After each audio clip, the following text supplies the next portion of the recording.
Selle saate toob sinuni Volkswagen, sest tõeline areng saab alguse tähendusrikastest vestlustest. Praegu leiad aadressid volkswagen.ee eripakkumise. 10 meie populaarseimat mudelit ilma registreerimist tasuta. Tere head kuulajad, käes on 29. september. Geeniuse digisaade alustab nädala aja uudiste ja ülevaadetega. Millest me täna räägime? Me räägime sellest, kuidas Glen käis drooni kaalumas, kuidas Meelis sõitis välismaale vaadata telefoni ja isegi autot. Räägime sellest, kuidas üks AI tahab, et me iga hommik talle veel rohkem tähelepanu pööraksime ja kuidas Hans kirub uut telefoni. Ja räägime ka sellest, et kes kasutab veel Windows 10, see sai jälle natukene ilusama elu. Ja võib-olla jõuame rääkida ka sellest, kuidas Glen võitleb suurkorporatsiooniga, kes ei taha teda internetti lasta.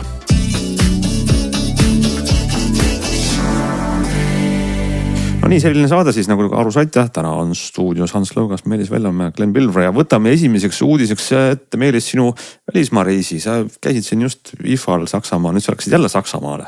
Ja võib-olla ei oleks pidanud tagasi tulema, aga lihtsalt sattus niimoodi, et kuidagi kaks Saksamaa erinevates otsustes olevat üritust oli üsna järjest paari nädalase vahega, et seekord oli mul võimalus siis käia vaatamas Xiaomi uusi tooteid. Nad pidasid Euroopas suure toote tutvustuse ja kohe järgmisel päeval pidasid nad Aasias teise suure toote tutvustuse, kus nad näitasid tooted, mida meie Euroopas ei näinud ja mis Euroopas jõuavad alles jaanuaris, nii et nagu kaks suurt üritust samal firmal järjest ja see tekitab võib-olla päris palju segadust, eks ole, et mis siis täpselt ja kuidas, aga.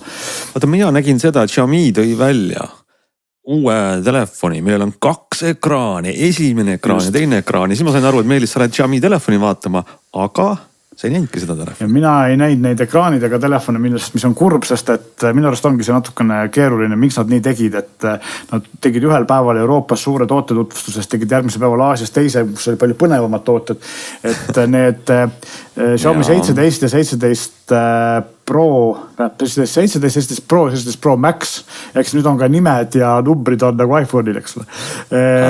Need on siis tulid praegu välja Aasia turule ja ka Xiaomi Pad 8 tahvelarvuti. Aga need tulevad Euroopas nagu ikka enamuse Xiaomi selliste Pro-seeria kallimate seadmetega alles siin vara kevadel või hilisel talvel. Ehk siis me peame, mitte võib-olla päris pool aasta, kus 4-5 kuud ootama, kui need Euroopasse jõuavad. Ja sellest me nagu praegu rohkem ei tea, välja arvatud see, et need on tegelikult nagu ägedad telefonid ja ma juba tahaks neid proovida. Aga mida ma sain proovida on tegelikult hoopis siis eelmise aasta suhteliselt suured hitid Xiaomi T-seeria telefonid, ehk siis 15T ja 15T Pro. Ja seal on nagu omajagu muudatusi ja samas nagu ei ole ka muudatusi, et see on kahe otsaga asi, et Pro-seeria telefon sai päris palju muudatusi, tavaline sai vähem muudatusi. Põhiline asi, mis on see, et nad näevad väljast nagu ka eelmiste aastate mudelid väga sarnased välja, kus panna kõrvuti siis aru, kumb on kumb, kui sellest voolaga vaata seda kaameramoodulit siin. Kaameramoodul ise on ka täpselt samasugune, aga lihtsalt seal ühe sees on siis näha see kandiline periskoopkaamera, eks ole. Et mis on muutunud on esiteks siis see, et mõlemal telefonil on nüüd suurem 6,83 tolline ekraan ja Xiaomi esindas ütlesid ka, et nende klientidele väga meeldivad suured ekraanid ja sellepärast tegid ekraanid suuremaks. Minul see suurem ekraan väga ei meeldi, mulle meeldib kindlasti rohkem eelmise aasta väiksem ekraan, sest see istus palju rohkem, palju paremini käes. Ma üldse arvan, et selline 6,5 kuni 6,67 tolli oli tegelikult eelmine aasta. Et sellised ekraanid on tegelikult nagu kõige optimaalsemad, vähemalt minu käe jaoks, et nad on hea kompromiss siis suhteliselt normaalsuurusega telefoni suure ekraani vahel. See 6,83 tolline ekraan, mis on sama suur, kui on siin viimase aja OnePlusi telefonidel, on tegelikult minu käes natukene liiga suur mugavaks kasutamiseks ja tegelikult on ta ka natukene selline, need ääred on kandilised, eks nad on läinud väga iPhone'ilikuks ja mulle tundub, et ka uued Xiaomi telefonid ja järgmise aasta Honori telefonid tulevad kõik kandilised, nii et see trend jätkub, et kõik ahvivad iPhone'i disaini. Suurte telefonide ihalus, me teame juba ammu on nagu Hiina koduturult tulnud, aga ega seal ju ka inimestel väga palju suuremad käed ei ole kui eurooplastel, pigem isegi vastupidi. Vastupidi, seal on väiksemad käed. Kes hoiab neid siis? Kellel on mugav käes hoida? 2 käega või? Ja samas need Hiina turule välja kuulutatud ja mingil ajal Euroopasse tulevad Xiaomi 17 Pro on ju 6,3 tollise ekraaniga, need on tegelikult väikse ekraaniga ja siis Pro Max mis on nagu iPhone'i Pro Max suure ekraaniga, eks ole. Aga jah, et see on nagu esimene kohe silmapaistev muudatus on see või kohe katsudes aru saada muudatus on see, et nad on kandilisemad ja on suurema ekraaniga. Kas see meeldib sulle mitte, maitse asi. Teine asi, mis on muutunud Pro puhul on see, et esimest korda ajaloos on T-seerial 5-koodse optilise zoomiga kaamera. See kaamera on üsna hea, et see 5-koodne optiline zoom on tõesti hea ja teised kaameras siis 50 megapikseline f1.6 avaga kaamera on, põhikaamera on sama, mis eelmine aasta ja ka 12 megapikseline fix focusega ülilai nurk on sama, mis eelmine aasta. Pro mudelil siis. Tavamudelil on täpselt samad kaamerad, mis eelmisel aastal, 2-kordne optiline zoom, mis on mõttetu. Täpselt sama põhikaamera ja täpselt sama lainurk, mis Pro'l, mis on ka samad, mis eelmisel aastal. Need kaamerad ei ole nagu uuel mudel üldse eelmisel aastal võrreldes muutunud. Põhimõtteliselt ongi sellel tavalisel 15T-l on ainukesed muudatused on suurem ekraan ja tegelikult ka siis natukene võimsam protsessor, ehk siis kui sellel T-Pro'l on eelmise aasta MediaTeki lipulaev, ehk siis Dimensity 9400 plus, mis on väga võimas, siis odavama mudelil on nüüd Dimensity 8400 Ultra, eelmine aasta oli 8300 Ultra, ehk siuke paarikümne 10-15% tegelikult võrra parem jõudlus. Ja natuke on tagasi minnud ka, et kui ekraanid on suuremad, siis näiteks ekraanide eredus on natuke väiksem kui eelmisel aastal, vähemalt paberil, praktikas ilmselt seda vahet ei näe. Ja millegi pärast on kas, kui eelmine aasta oli mõlemal telefonil 144 Hz värskendussagedus, sel aastal on odavama mudel 120, kuigi sama asi jälle, et ega me silmaga seda vahet ei näe, eks ole, nii et see on selline ilus number. Aga see on jällegi asi, mis on nagu oluline tagasiminek paberil, eks ole, või kui sa võrdled andmeid, keegi võrdleb andmeid, vaatab, et näed, uus mudel on kehvem kui vana. Et see on nagu omapärane näite. Akud natuke suuremad, 5500 milliamprit, eelmisel aastal oli 5000. Väga suuri akusid pole sisse pandud, aga piisavalt suured ja Xiaomi ise ütleb, et nemad näevad oma testides 30% paremaid siis nagu aku kestvusnumbreid, aga seda me peame testima, sest mul on see telefon siin testis praegu ja eks ma mingi paar nädala pärast saan öelda, kas aku kestab ka päriselt hästi või mitte. Tarkvarast nii palju, et nagu ikka T-seeria telefon tuli välja HyperOS 2-ga, mis põhineb Android 15-le, kõigis andmetes nad ütlevad, et see on Android 16 ja HyperOS 3, mis tegelikult tuleb siis välja oktoobri lõpus nendel telefonide uuendusega, esimesena saavad need telefonid selle. Ja kui Xiaomi ise väidab, et HyperOS 13 või 3 on hästi suur uuendus ja seal kõik on teistmoodi, siis tegelikult natukene on tehtud ikoon ühtlasemaks ja põhilise erinevusena on varastatud väga julgelt ja julmalt iPhone'i pealt Dynamic Island. Ehk siis kui me enne parem oleme näinud, et Hiina telefonitootjad üritavad seda teavituste süsteemi nagu Apple sarnaseks teha, siis Xiaomi on teinud selle nüüd nii sarnaseks, et minu on ära vahetamiseni sarnane. Vähemalt selle beta versioonil, mida ma seal näppida sain, tundus see olevat nagu üsna nagu see on julm rip-off, aga nad ise ütlevad, et inimesed seda tahavad ja nende asi on ikka väga palju erinev kui Apple'il, tegelikult vist väga ei ole. et ühesõnaga, et kui me võtleme siin seda, mida OnePlus ja Honor teevad samamoodi, eks ole, siin kaamera, esimees kaamera ümber panevad selle teavituste ala, siis Xiaomi'l on see ikka veel rohkem Apple'likum. Et nii palju võib-olla telefonidest, et ma pean neid testima ja vaatama, kuidas nad siis tegelikult on. Mis sa nüüd kokkuvõttes ütled, kellele need telefonid on ja mis hinnad? Tegelikult on nii, et kuna hinnad on samad, mis eelmisel aastal 649 on see tavaline ja 799 on sellel Pro'l, siis inimesed, kes tahavad nagu head jõudlust normaalse raha eest, kuigi siin on jällegi see point või nüanss, et praegu on hinnad ikkagi üsna kallid.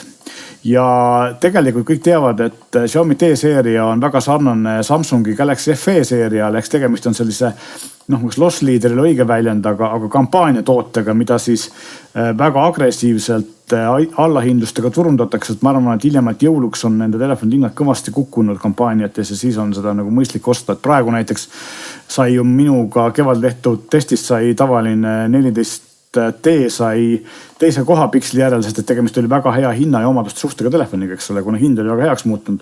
Ja mu usun, et sel aastal juhtub sama, et need hinnad kukuvad päris kiiresti ja kui nad on paarisaja euro võrra kukkunud, siis on nad päris head telefonid. Esialgu ma neid ilmselt ostma ei tormaks, sest et jah, parem tasub ära oodata hinnalangus.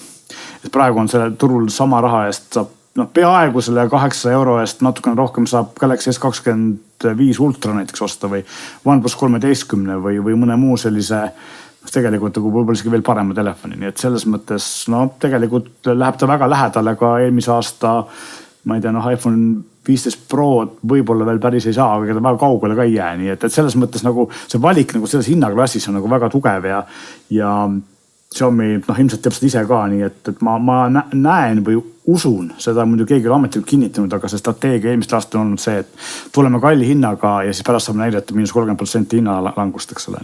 Kuule, aga tegelikult ma küsin nüüd teist teemat, mis on hoopis huvitavam mõnes mõttes, et Xiaomi on näidanud, et nad hakkasid teevad autosid Hiinas ja need on saanud väga palju kiitust, kes on seda sõitnud ja olid need Euroopas kohal või? Jaa, ma sain omale ka ühe. Aga see, mida nüüd Meelis näitab ja ükski kuulaja ei näe. On siis selline nõukajas tuttav läbipaistvus plastikus pakis mudelauto. Aga tegelikult nad teevad suuri ka. Mis on siis Xiaomi J7 Jeep. Päris autot nad meile ei andnud, aga sellise mudelauto lava peale laitsid, sest et näidata, et meile, ärge unustage meie autosid, eks ole.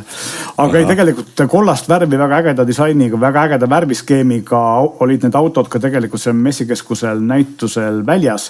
Küll siis mitte see, et neid osta saab, aga lihtsalt see, et vaadake, et me teeme ka neid. Ja ma ütleme, et autode ümber oli ikkagi nagu metsikult rahvas, kes nendest pilti tegi ja kes nagu seal enda selfisid tegi enda autode taustal, et selles mõttes see oli ikkagi väga populaarne väljapanek, jah. Aga kas see oli lihtsalt nagu meeldetuletus, et me teeme ka autosid või et me tuleme ka Euroopasse? Sellel üritusel sellest ei räägitud, see ei olnud selle ürituse fookus, aga täna tuli uudis, et Xiaomi avab Münchenis ehk samas linnas, kus see üritus oli ka elektriautode R&D keskuse Euroopa oma ja neil on plaan hiljemalt 2027 oma autodega Euroopasse tulla ja see töö selle kallal käib, aga lihtsalt aja küsimus, eks ole, ja me ei tea, kuidas on tolles hetkeks nii majanduslik kui poliitiline olukord, et kus me elektriautodega oleme ja kus me Hiinaga suhetega oleme, eks ole, nii et see kõik on nagu suhteline, aga jaa, et firmal endal on plaanis need autod Euroopasse tuua või siis nende autode mingi facelift juba tolleks selleks ajaks, eks ole, nii et. No väga lahe. Xiaomi teeb siin kõvasid käike edasi. Kuule, nad teevad midagi veel ju. Sul ütlesid, et peale autod ja telefonide üks kategooria on veel, kus nad laienevad. Üks kategooria on veel, millest nad tegelikult varem ei rääkinud, et ju ürituse põhisõnum oligi need 15 T-seeria telefonid, aga tegelikult nad tegid sellist one more thing Apple stiilis ja selle keynote'i lõpus andsid teada, et tulevad esimest korda ajaloos Euroopasse ka Xiaomi suured kodumasinad, mis Hiinas tegelikult on juba päris kaua müügil olnud ja need on siis Miji ja brändi all, mitte Xiaomi enda brändi all ega mitte Redmi brändi all. Ja praegu hetkel on siis hakkavad vaikselt pihta, et tegelikult valikus on üks suur külmkapp 4 uksega või siuke, et nii ülemine külmikosa kui sügavkülma osa käib kahelt poolt lahti. 502 liitrit, täiesti okei külmkapp, iseenesest täiesti tavaline, mitte midagi erilist. Siis suur 9-kilone kuivatiga pesumasin, mis nägi ka täitsa viisakas välja. Pesumasina võib-olla eriomaduseks on see, et tal on alla 6 euro hinnaklassis on pesuaine doseerimine peale, ehk siis sa paned sinna oma keelid sisse ja ta ise vaatab, kui palju tal seda vaja on. Omapäraseks elemendiks on see, et ei ole ühtegi füüsilist nuppu, et kõik on puhtutundlik, mis minu ja mulle väga ei meeldi, sest mina tahaks, et pesumasin oleks füüsilised nupud, eks ole. Erandiks võiks olla näiteks, kui ma siin Nifa rääkisin Roboroki pesumasinist, selle peal oli tohutult suur puhtutundlik ekraan, kus oli need programmid kõik ühe nupu alla välja toodu, eks sa said valida, klõps, sul olid olemas programmid. Siis Xiaomi peas ikkagi nagu menüüdes natuke surfuma selleks, et see oma programm üles leida, mida sa tahad panna ja see võib-olla ei ole väga mugav. Ja viimaseks oli neil siis õhksoojuspump, eks konditsioneer, mis nad ise ütlesid, on väga vaikne ja teeb natukene mugavamalt, jaotab seda õhku. Kui fakt see on või kui ilus jutt see on, seda me ei oska öelda, sest et proovida ju seda ei saanud. Need ka need konditsioneerid nagu on siis Euroopas suhteliselt uued, kuigi ma olen Eestis juba mingeid reklaame nendel näinud enne seda üritust. Need 3 suurt kodumasinat ilmselt tulevad nad tulevikus veel suurema valikuga juhul, kui see osutub edukuks, aga loomulikult nad ei ole nagu nii suured, kui on Haier või Hisense või mõni muu selline suur Hiina kodumasina tootja. Lisaks nad näitasid ka siis uut QLED mini-LED seeria telereid, mille nad ka millegipärast panevad mitte siis telefonidega samasse kategooriasse, vaid hoopis nutikodu kategooriasse, ehk siis nagu pigem kodumasinad talle on telekat pandud. Et samamoodi hea korralikud telekad, keskmise hinnaklassi omad, aga nagu Xiaomi asjade puhul ikka on see, et nende hinnad on hästi agressiivsed, eks ole, nii et võib-olla hinnaomadused suhe on päris hea. Ja need olid nagu need põhilised tootmine näitasid, üks tahvelarvut tuli ka Redmi Pad 2 Pro, mis on siis tavalist Redmi Pad 2 säästutahvlist natukene võimsam ja suurema ekraaniga versioon, aga seda nagu see oli nagu selline footnote või mitte nagu mingisugune erilist tähelepanu pälvinud asi. Ja. No väga lahe, eks siis saame näha, kas need asjad siin võtavad. Telefone ma kindlasti testin ja siis räägin täpsemalt, mis mulle meeldis ja mis mitte. Olgu nii, lähme siis aga edasi järgmise teema juurde. Kuule Glenn, kas sina oled juba tuttav ChatGPT uue sellise, kuidas siis öelda, uue hommikurutiiniga, nii et ChatGPT Pulse või pulss või eesti keeles öelda? No ma ilmselgelt maksan vähe, vähemalt esialgu tundub, et on see saadaval 200 € maksjatele. ChatGPT Pulse peaks olema siis selline uuendus, et ChatGPT ise on sulle nagu väike abiline, kes vastab kõigile su küsimustele väga targalt. Aga nüüd ta teeb tööd öösiti, kui sina magad. Ja hommikul on sulle nagu menüü valmis pandud teemadest, mis võiksid sind huvitada.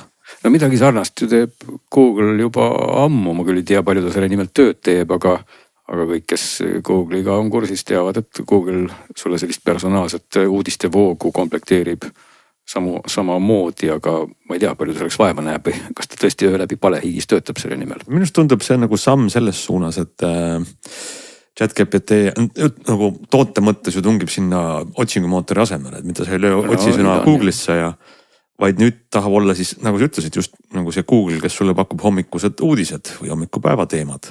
No kusjuures siin nad ise ütlevad seda teenust reklaamides, et seal on ka ühendus siis sinu kalendriga loomulikult, sinu Gmaili kontoga, ta võiks siis sinu kohtumiste päevakavu sulle meelde tuletada ja sünnipäevasid ja restorane soovitada ja mida iganes, ühesõnaga nagu tegutseda, aga jah, mulle jääb nagu natuke segaseks, et palju ta siis päriselt kogu aeg kuskil möllab või tegutseb. Seda saab siis näha jah, kui see lõpuks kohale jõuab meile, aga iseenesest lubadus võiks olla suuremanaline, et tõesti sul on see isiklik väike ülemteener, kes teab su päevakava, teab et sind huvitavad rohkem näiteks, ma ei tea, pesumasinad, mitte aga näiteks käsitsi pesu pesemine. Imelik näide, aga ütleme, ta teab su huvide kohta midagi ja siis ta oskab sulle öelda, et kuule, et täna võiks teha seda või sinna minna või kolmandat asja. Nagu miks näide ChatGPT või OpenAI'lt endalt oli reisil olles. Ta teab, et sa oled reisil, et mine hüppa nendest kohtadest läbi. See on just seesama teema, mida siin ma millalgi tõstatasin just, et võiks abimees telefonis teada, kus sa oled. Ja mida just kui Gemini teadis, aga ainult siis, kui sa pöördusid õigesti, et see päris niimoodi ei olnud, et ta kogu aeg teadis, et ta nagu väitis, et ta kogu aeg ei tea, aga vaat kui sa nüüd midagi küsid, siis ta saab ühenduse Google Mapsiga ja ChatGPT tol hetkel seda ühendust ei saanud. Võib-olla siis tõesti, kui ta nüüd niimoodi mul taskus oleks ja ringi vaataks, et ma nagu endiselt tunnen, et mulle selline, kuidas ma siis ütlen, selline sõber taskus täitsa meeldiks, kes tõesti siis minuga koos kõndides võib-olla mingil hetkel näeb ka kaamerast, tuletades jälle meelde seda sama legendaarset filmi.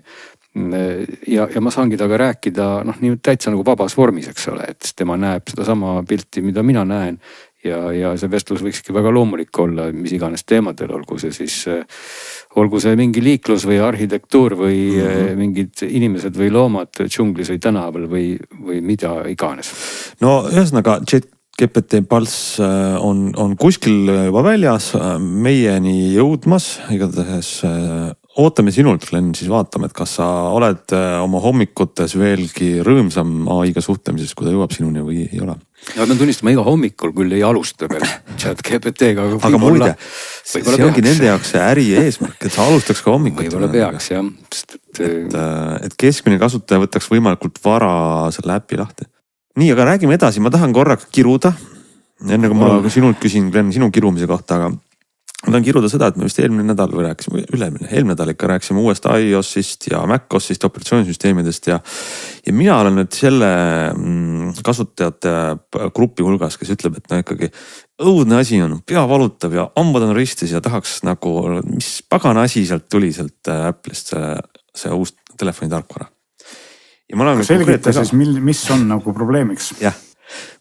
Võiks öelda, et äkki ei meeldi sulle need läbipaistvad klaasmenüüd, mis liiguvad üle alla. ei, mulle need väga meeldivad. Äkki mulle ei meeldi see, et ma saan panna nüüd telefoni taustapildiks 3-mõõtmelise foto, et kui sa seda telefoni keerutad käes, siis nagu asjad liiguvad 3-mõõtmelisest, nagu vanasti olid need stereopildid, mida laps sai vaadata. See ka meeldib mulle. Selline pildike oli millalgi ka mingisugustel Androididel. Samsungil on ka see olemas ja mingid testil on veel. Aga need on siuksed vidinad iluasjad, mis mõnele lähevad korda, mõnele mitte. Aga mille peale ma olen tõsiselt kuri, on rikutud ära baasfunktsioonid. Ja need on, ma ütleks, tarkvarase need bugid, need ei olegi isegi mingi uuendused.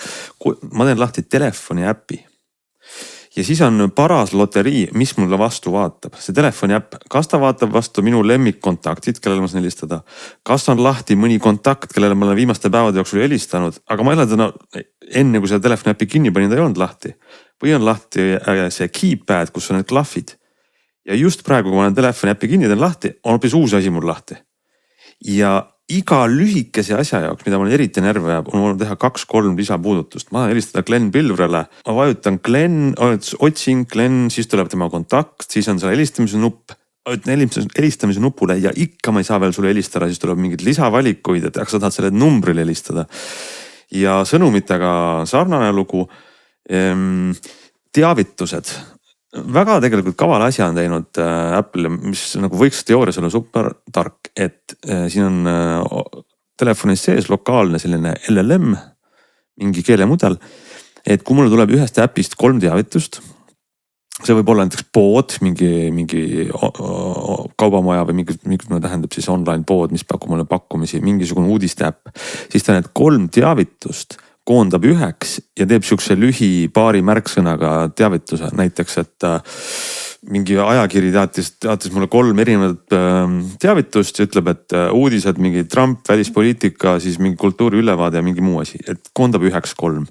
LLM on ju sees, väga tark, võiks teha. Aga see nagu üks siuke innovatsioonisamm edasi ja siis on 2 sammu tagasi baasfunktsionaalsuses. Aga kas need asjad, mida sa kirjeldasid, on see siis tõesti, on see nagu mingi viga tarkvaras või see ikkagi mul tundub, et see on bugid, et võib-olla 6 aja pärast uues versioonis on see parandatud, aga sa ei saa lasta miljonit inimest sellist asja välja. Ja need teavituste puhul oli see ka, et okei, mulle meeldib lugeda need kokkuvõtteid, aga ma sooviksin näiteks selle äpi tänaseks vaigistada. Ja seal on nagu teavituste juures on nupp, et mute for today. See ei ole ka mingi eriline raketiteadus, aga see ei toimi. Ma vajutan seda nuppu ja 5 minuti pärast tuleb uuesti teavitus samalt äpilt ja ma tahaks loopida telefoni või kirvega lüüa.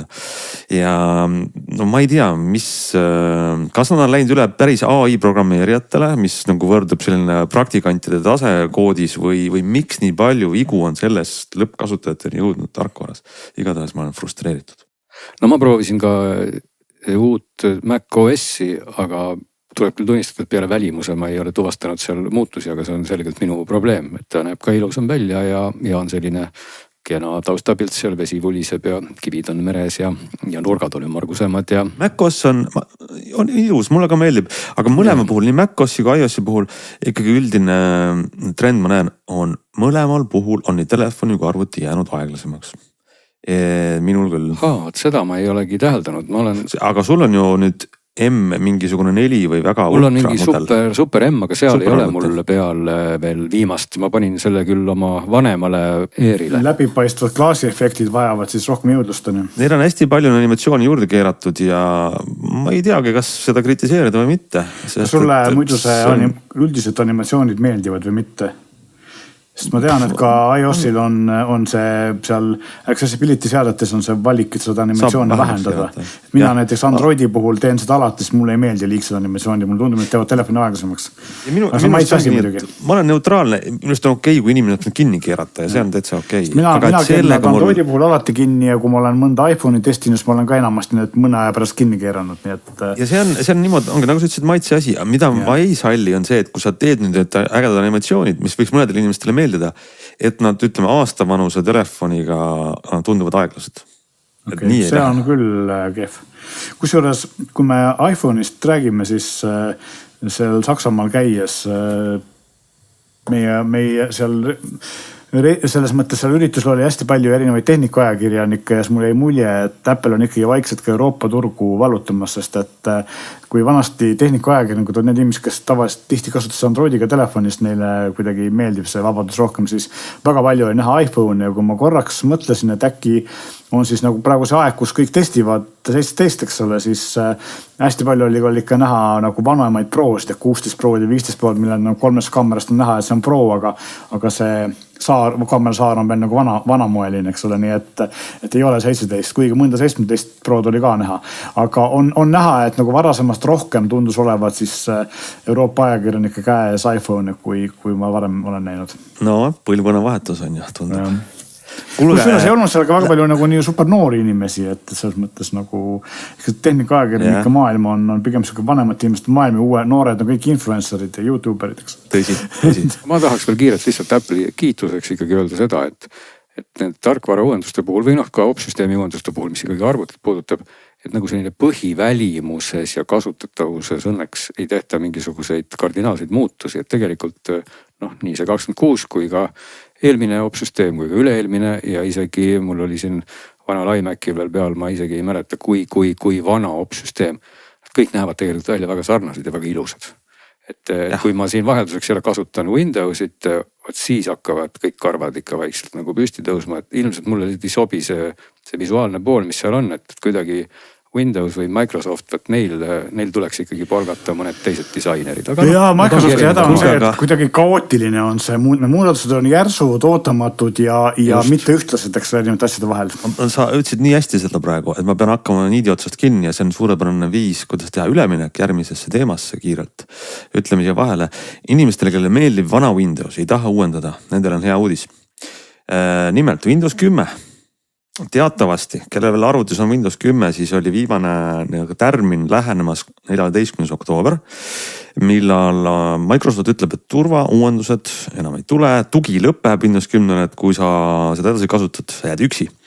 Aga ja ainuke võimalus oli siis osta see Microsofti varundusteenus, OneDrive'i ruumi või mingeid muid dollareid ja eurosid üle kanda endale. Aga nüüd tarbijakaitse gruppide surve oli nii tugev, et Euroopas me saime vähemalt väikse erandi. Ja see tähendab seda, kellel veel on Windows 10 või kellel on kodus või vanaemal või vanaisal või kellel iganes kuskil arvutis Windows 10, siis see veel 1 aasta saab neid turvauuendusi ja võib rahus edasi kasutada, ei pea hakkama uue kasutajaliidesega harjuma ja vaatama, kus startmenüü nüüd on. Nii et natuke veel toimib ja tänu meile siis tarbijakaitsjatele, et meie elu on selline.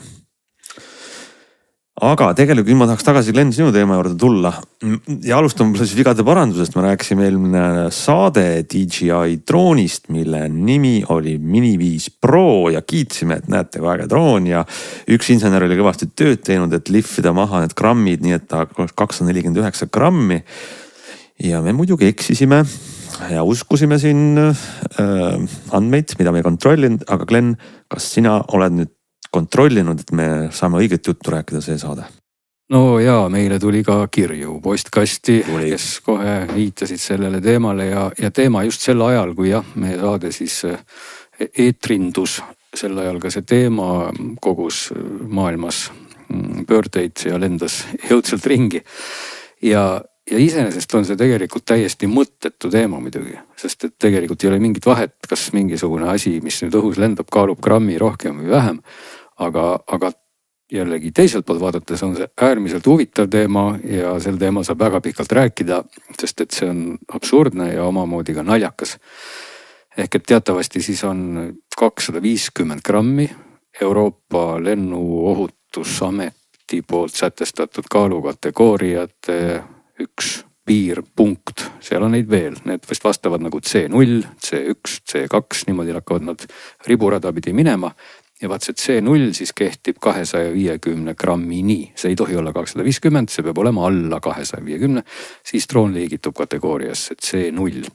Ja C0 tähendab siis seda, et on vaja lendamiseks põhimõtteliselt nagu luba, mis kategoriseerub A1 alla. Ehk et seal on nagu teised kategooriad, nii-öelda alamkategooriad, ühed on siis valmistajapoolsed klassid, teised on lendajapoolsed nagu, kuidas me lihtsalt sõnastan nagu loa kategooriad. Need on siis A1, A2, A3. Ja A1 kehtib siis just siis, kui droon on alla selle maagilise 250 grammi piiri ehk C0-il ja kui ta läheb sellest üle, siis rakendub järgmine lubade kategooria. Noh, see siis lihtsustatud öeldes tähendab seda, et kui selle kerge drooni puhul, no seal on peal ka kaamera, siis näiteks Eestis pead sa ennast registreerima täna käitajana ja võid siis lennata ilmselt ka mujal EU riikides, siis järgmise kategooria puhul peaksid sa tegema siis A1, A3 kategooria eksami, mis käib läbi veebi, et sa oled siis piloot. Nii et see ei tähenda nüüd sugu, et kui droon kaalub üle 250 grammi, siis sa ei tohi sellega kusagil lennata. Ikka sa võid lennata, sa pead lihtsalt siis teistest piirangutest lähtuma ja üks nõue on siis see, et sa pead tegema ära ka selle eksami, mida siis kergema drooniga tegema ei peaks. Aga sa käisid, kontrollisid, kas ma nüüd peaksin tegema eksamit või ei peaks? Just, selle jutu alguse juurde nüüd tagasi jõudes, jah, siis DJI on sellele oma miniseeria droonidele kogu aeg on need olnud alla 250 grammi ja kui ma ei eksi, kas isegi 4 all oli neil lausa kiri, et see on alla 250 grammi, see oli vist grammid trükitud, nüüd on siis 5 puhul seal see label C0 ja C0 peaks nüüd tähendama, et on alla selle ja siis peaks olema kõigil nii-öelda käed puhtad, et meie lendame ja droonimüüjad müüvad ja tootjad muudkui toodavad ja kõik on väga rõõmsad. Aga siis pandi droon kaalu peale, ma pean tunnistama, et esimest korda, kui mina üldse hakkasin ka droone kaaluma, alati me oleme usaldanud kõiki, võib-olla peaks hakkama telefone ka kaaluma, mine sa tea, äkki me kasutame tegelikult 2 korda raskemaid telefone kui see, mis meile öeldakse. Ja siis terava pilguga kaalujad avastasidki, et need droonid, mida nad nüüd on ostnud, need on kõik raskemad. Ehk et need droonid, mida olid kasutajad või need reviewerid, testijad saanud võrrelda ja siis ennem avaldamist testida, need väidetavalt olid kergemad, need olid 249,9 tõepoolest. Aga need droonid, mis müügile jõudsid, need olevat raskemad ja kummaline on seal puhul ka see, et kui vaadata nüüd DJI lehte, siis just seesama Mini 5 Pro on ainus droon, kus DJI on toonud välja sellise huvitava tolerantsi seal disclaimerina all, et droon kaalub 249,9, aga tänu mingitele erinevatele materjalidele ja valmistusprotsessidele ja mida teab veel millele, võib see drooni kaal kõikuda +–4 grammi. No nii. Ühegi teise drooni puhul DJI pole nii öelnud, isegi Neo puhul pole öeldud, Neo puhul on täpne kaal grammides. Raskemate puhul on täpne kaal grammides. Seal on küll mõnel puhul öeldud, et mõned valmistaja tolerantsid võivad natuke kaalu mõjutada. Aga just nimelt see Mini 5 on ainus, kus on siis lisandunud mingi selline huvitav 4 grammi jutt sinna. Ja sama teema siis jätkuks. Ja nagu sa vihjad, võtsin ma tõesti drooni.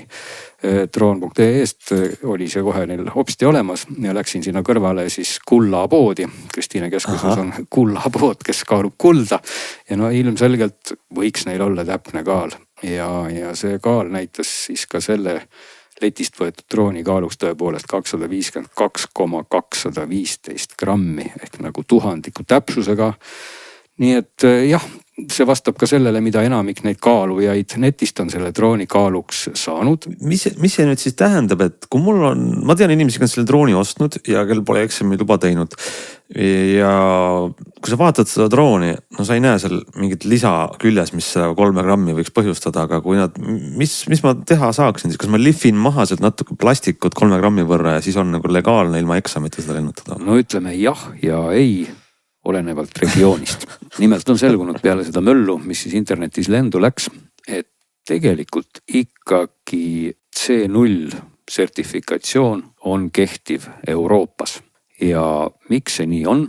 Seda on siis selgitanud EASA insener Natale Di Rubbo ja öelnud, et see standard, millel on keeruline nimi PREN 4709-001 ikkagi lubab 3% tolerantsi stardikaalul.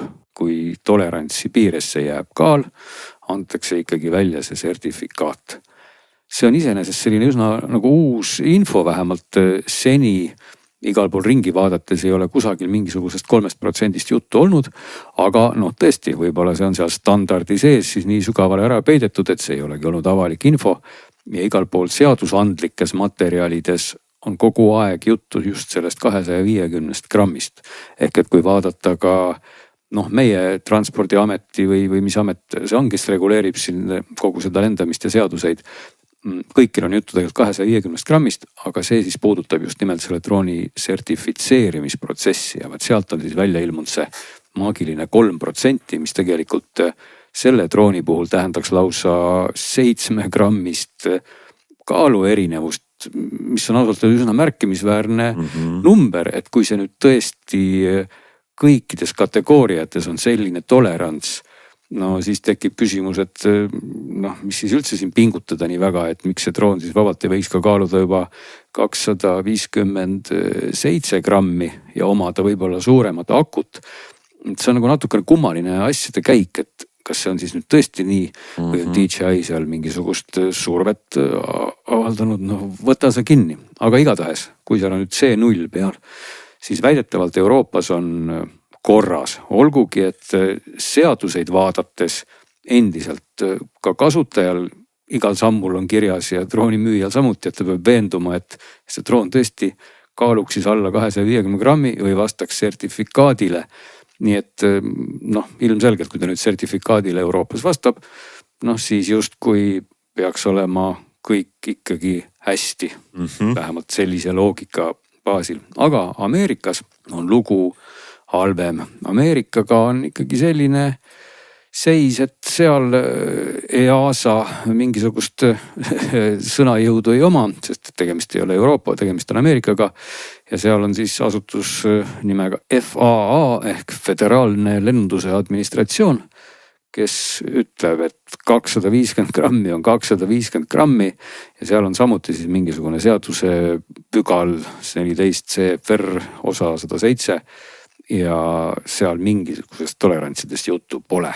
Nii et Ameerikas on täielikult 0 tolerants, vastutus täielikult piloodil. Kui ta võtab täna Mini 5 Pro, siis on see raskem ja siis ta on teises kategoorias ja vajab neid teisi nõudeid, mis seal on siis piloteerimisel ja käitamisel ja nii edasi. Mul tunne, et see viitab ka sellele, et DJI-l on selle tooteliinil midagi nagu on nässu läinud või allhanke korras on nässu läinud või kuskil on mingi see probleem, mis selle ootamatu tolerantsi on tekitanud teema. No jah, ja isegi täna nagu kipub mulle vägisi nagu jääma isegi mulje, et DJI nagu üritab praegu selle EASA käsi väänata, sest see on nagu esimene selline kaasus. Et nagu EASA poolt tuleb ka mingisugune huvitav nagu kiirustades vabandus, et ohi, et me nüüd ikka proovime reguleerida seda asja, seal on, et tolerantsid DJI enda lehel on selline huvitav jutt, mida pole ühegi teise drooniga. Et tegelikult kogu sellest sisuliselt üsna mõttetust teemast on üsna suur mäsu tekkinud, mis väga huvitavalt kogu selle asja nagu meile nagu valgusesse toob. No väga põnev jah, näed, meie ka sattusime siin valeinfo levitajateks 3 grammide tõttu, et 3,.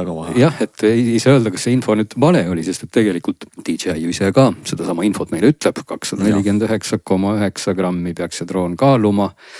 Ja noh, sellest ongi huvitav lähtuda, me veel kiitsime insenere, kuidas nad on täpselt oma tööga hakkama saanud. Võib-olla ongi, sest et ega üks asi on ju see, et seal sees on need elektroonikakomponendid, teine asi on meil aku ja tõenäoliselt aku on võib-olla see kõige muutuvam, äkki siis need akuelemendid mingil põhjusel, ma ei tea, sisaldavad mingisugust huvitavat ainet rohkem või vähem, mille arvelt siis see kaal muutub, sest noh, tõepoolest veel korrates seda, et kui sa teed täna elektroonikaseadme komponentidest, no siis tolerants peaks olema tõesti milligrammides, sest see on ju niivõrd liivitud kaudselt ja otseselt, kui palju mingid mikroskeemid ja plaadid ja kruvid ja kleepekad ja värvid ja kõik see asi kokku kaalub. Nii ta on.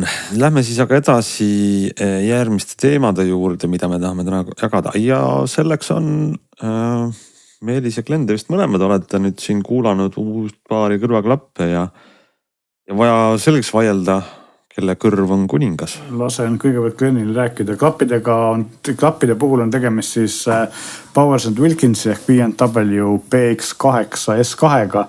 See viimane number näitab seda, et see on siis nüüd teine versioon või nii-öelda uus mudeli uuendus, eks ole.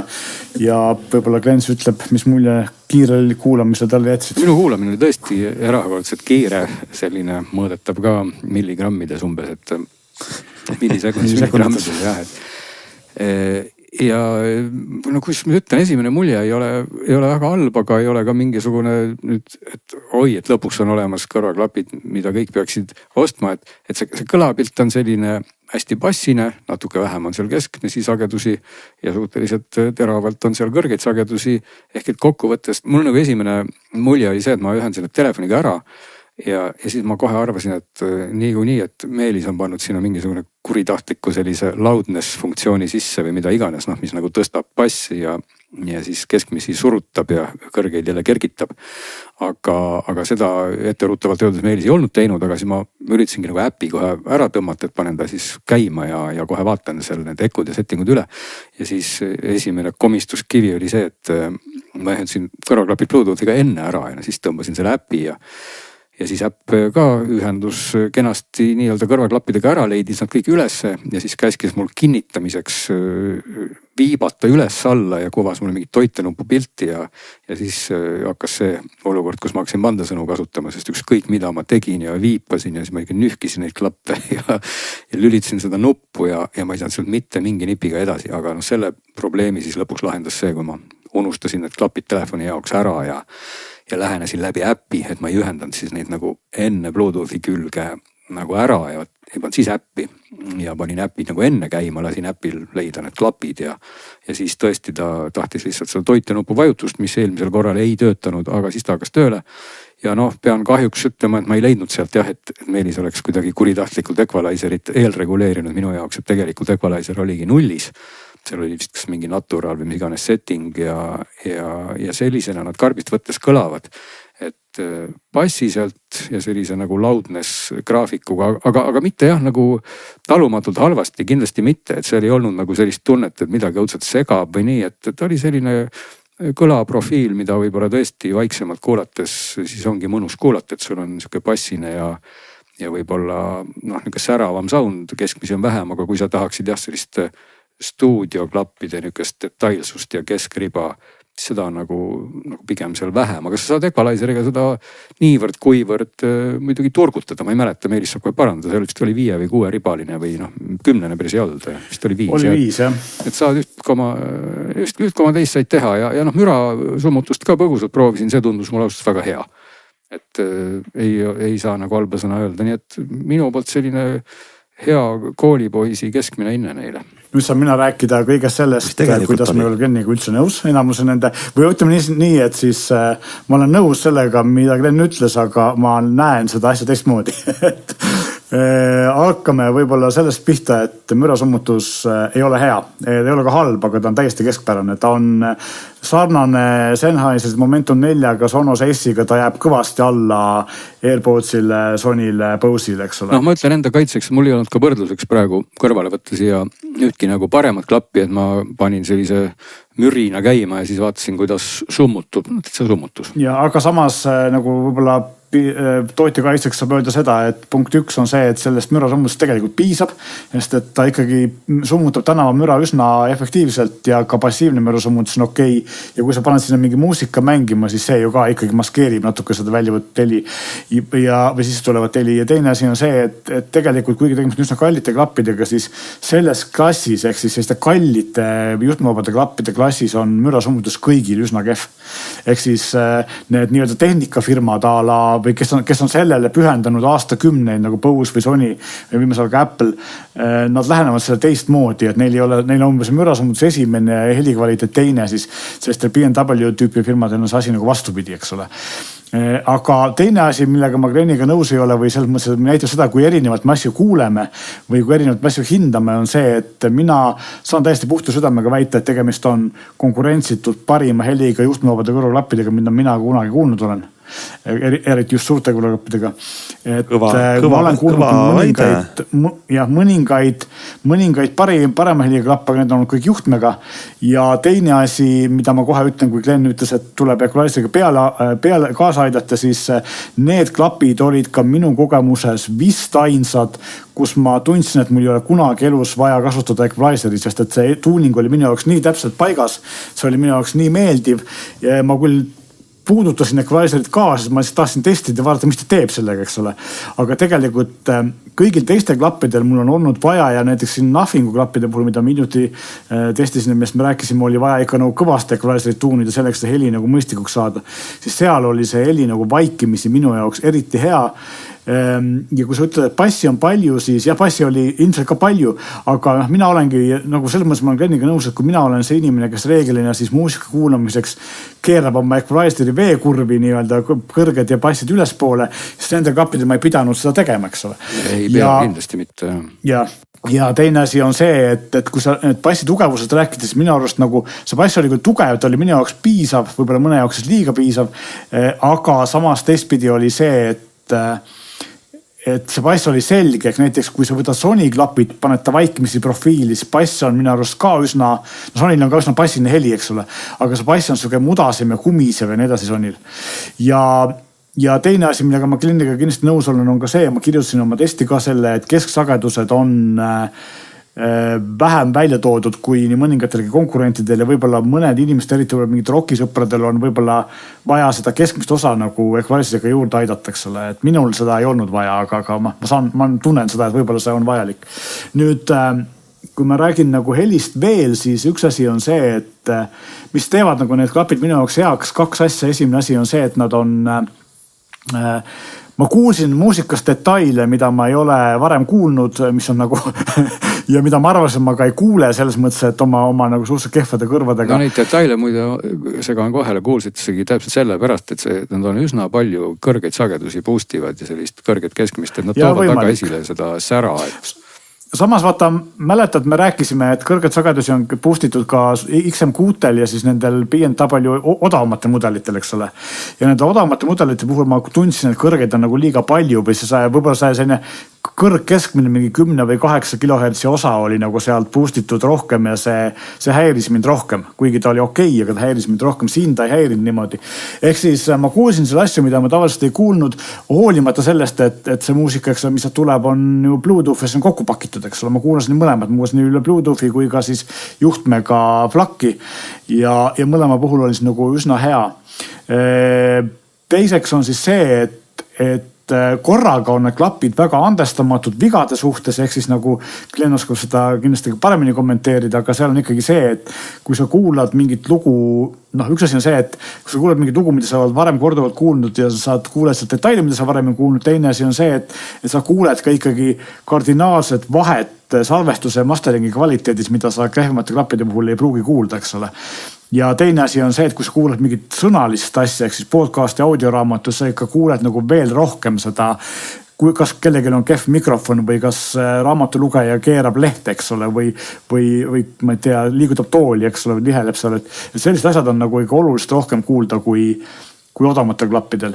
Ja nüüd teistpidi jällegi on see, et kui odavamatel klappidel kehv kvaliteet, kõvasti kokku pakitud asjad kipuvad ikkagi, bass kipub minema mudaseks ja kõrged kipuvad minema kriipivaks ja klapid ei suuda nagu sellest läbi närida, siis need klapid närisid sellest kõigest väga hästi läbi, et ka selline tõeliselt kehv helikvaliteet oli küll kehv, aga samas ta ei kriipinud mu kõrva niimoodi nagu odavamate klappide puhul, et oli nagu kuidagi ühtepidi nagu halastamatum, teistpidi hoopis andestavam, eks ole, sellise kehva kvaliteediga asja puhul. No, kui ma vaatan seda mõõtegraafikut ka, mida on kahjuks küll ise ei ole teinud, aga siis ma näen, et see kinnitab ka siin meie mõneti vastuolulist juttu päris hästi, et tegelikult nad siis jah, altpoolt 500 hertsi hakkavad üsna jõuliselt basse tõstma, et sellisest ideaalgraafikust lähevad nad siin mõni detsibel ehk isegi 4-5 detsi üle ja kuni siis 50-20 hertsini alla välja. Ehk et see alumine ots on selgelt jämedam ja ülevalpool sellisest ideaalist.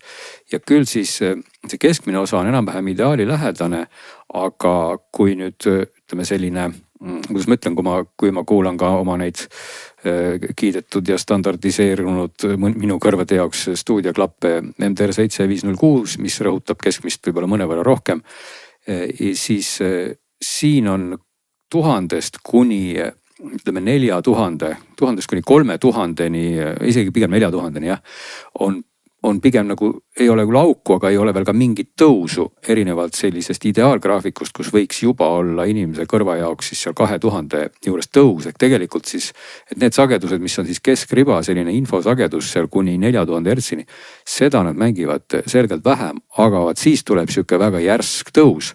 Ja kusagil 5000 juures on juba neil see graafik isegi üle selle soovitusliku. Seal on jälle väike auk ja siis teine hästi kõrge tõus, mis on ka üle soovitusliku, jääb sinna 9000 hertsi kanti. Ja vaat siis nad jälle kukuvad ära, nii et ülepoolt 10 000 on nad jälle suhteliselt lahjad, et ideaalgraafik tegelikult mängib kusagil 15 000-ni enam-vähem nullnivoo peal, siis need klapid kukuvad sealt juba üle 5 detsibelli alla sellest 10 000-st. Ehk nad siis väga jõuliselt kergitavad jah seda sellist 4000 ja 8000 regiooni. Need on väga tugevad tipud, mis loovadki sellise hästi sellise kitsa särava tunde, aga teistpidi muudavad üsna sõltuvaks ka ikkagi salvestusest, et võib-olla kui on selline teravam salvestus, siis ma nagu julgeks arvata, et see võib isegi nagu liiga terav olla. Aga noh, seda saab siis juba reguleerida. Üks asi, mida siin kohe võrdluseks tuua on see, et kui me võrdleme neid klappe siis 1,5 korda odavamate sama firma klappidega, mida me siin varem kuulasime, ehk siis PX7 S3-dega, mis ka tegelikult mulle meeldisid, siis nende puhul on see, et just see vahe siis erinevus detailsuses ja kogu selles kvaliteedis, mis mulle tundus, on tegelikult tuleneb nagu konkreetselt 2 asjast. Et esimene asi on siis ilmselt tuuning ja teine asi on siis need valjuhääldid, mis on siis sellel mudelil süsinik valjuhääld, teisel odavamal on pabervaljuhääldid ja sealt peab see vahe tulema, sest et kõik takid, võimendid, kogu muu elektroonika, kaasa arvatud ka korpuse, mitte materjalid, aga korpuse siis mõõtmed on identsed. Mis ei ole identsed on see, et natukene on muudetud disaini, et kui ma odavamate mudelite puhul ütlesin, et nad suruvad mul üsna tugevalt vastu pead, kuigi nad otseselt ei häiri, siis need olid peas palju mugavamad, nad nagu olid tõesti mugavad minu peas vähemalt. Ja materjalid on ka, et noh, võib-olla loomakaitsetele ei meeldi, aga tegemist on napanahast kõrvapatjade ja selle ribaga, mis üle pea käib.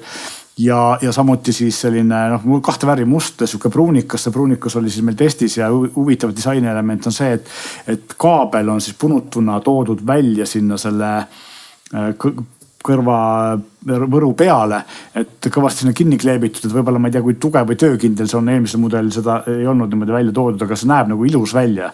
Et üldse nagu, kui me räägime heli poolest, siis võib-olla mõned 1000 eurosed klapid saavad võib-olla heli poolest nendele vastu, aga disaini poolest minu maitsele vähemalt ei saa, sest enamus neid igasugused Bang & Olufsenid ja Focal Babies ja muud sellised, mis siin konkurentsis pakuvad, on tegelikult Tali IO 12 näiteks ja on kõik nagu koledamad, et selles mõttes see disain on ka väga hea. Nüüd kokkuvõttes tuleb öelda, et mina ilmselt omal neid klappe ei ostaks, nad lihtsalt on minu jaoks liiga kallid, et ma siiski, kuigi ma kiidan neid, siis ma nagu ei saa ise sellist kulutust enda jaoks õigustada. Mis see hind täpsemalt on? Ei olegi rääkinud. 729 eurot on soovituslik müügi hind.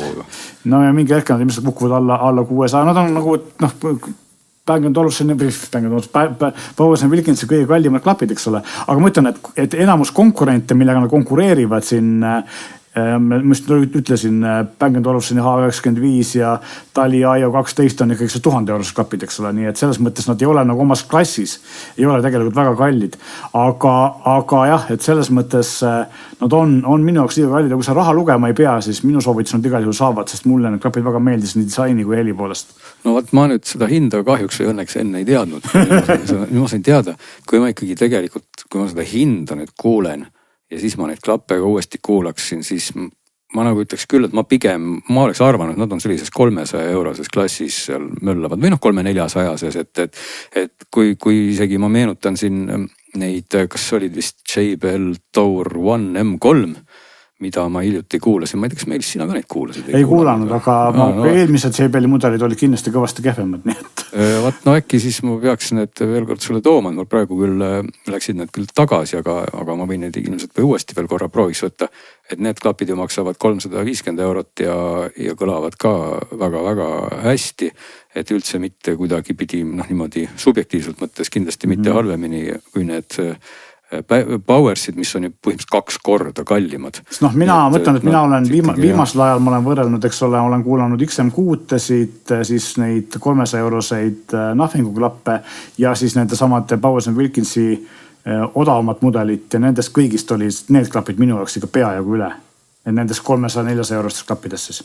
No jah, XM6 puhul oli üldse mingisugune huvitav helikorrektsioon seal tehtud. Ma ütleks, et XM5 kõlasid nagu paremini kui XM6. Aga Sony klapid tegelikult ei tõsta või seda, kuidas ma ütlen, Sony klapid natuke rohkem mängivad sellist madalamat kesksagedust ka. Et need Powersid on teinud ja sellise kuidagi väga niisuguse kitsama korrektsiooni seal just, et tekiks siis selline nagu see loudness efekt võimenduks rohkem. Et Sony klapid on nagu natuke rahulikumad, et jah, selles mõttes muidugi võib diskuteerida, et kas bass on nüüd mudasem või parajasti mitte, et Sonyl kipub võib-olla olema seal sellist 200 hertsist bassi äkki rohkem, aga mine sa tea. Aga jah, kui ma seda ikkagi sellist hinnaklassi vaatan, et siis ma nagu ütleks, et ikkagi võib-olla 700 päris nüüd ei pea kohe maksma sellise nagu karbist tuleva heli eest, et sest need kallimad, jah, tõsi, need olid küll juhtmega klapid, mida ma hakkan mõtlema, mida ma siin ju võrdesin, et seal olid natuke teistsugused parameetrid ja avarust rohkem. Mina olen ka kuulnud natuke paremaid klappe, mis on kõik olnud juhtmega, juhtmevabasid klappe, ma ei ole minu jaoks niivõrd meeldiva heliga veel varem kuulnud. No jah, mõtleme veel, mul nagu minu esimene nagu tunne oli selline, et wow, et see loudnessi nupp on keeratud ikkagi nii palju peale, kui annab. Et see oli nagu esimene mulje, aga teistpidi vaiksemalt kuulates see ei ole võib-olla üldse halb ja nende klappide puhul kindlasti ei ole midagi sellist nagu ebameeldivalt keemilist seal ei olnud, et nagu sa paned midagi käima, siis hakkad kohe nagu tunne, et sa tahaksid akent avada, et sellist tunnet ei olnud. Aga jah, minu jaoks nagu tibakene üle võimendatud siis nii kõrged kui bassid, aga ma võib-olla võrdlen jällegi mingi muu meetristikuga natukene. Kuulge, väga hea ülevaade, paar üllatust oli ka siin lõpus tõepoolest, aga meie saate aeg on läbi ja põnevad lood Glenni võitlusest suurkorporatsioonidega interneti inimõiguste eest jäävad järgmiseks korraks.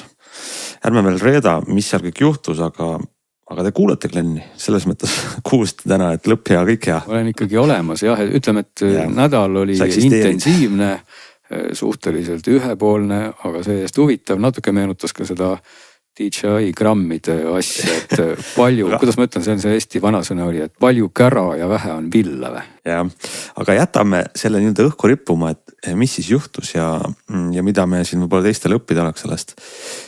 Igatahes, tänane saade läbi, me kohtume teiega oktoobrikuus, sellepärast et september on ju läbi saamas. Täna aitäh kõigile kuulajatele ja järgmise korrani.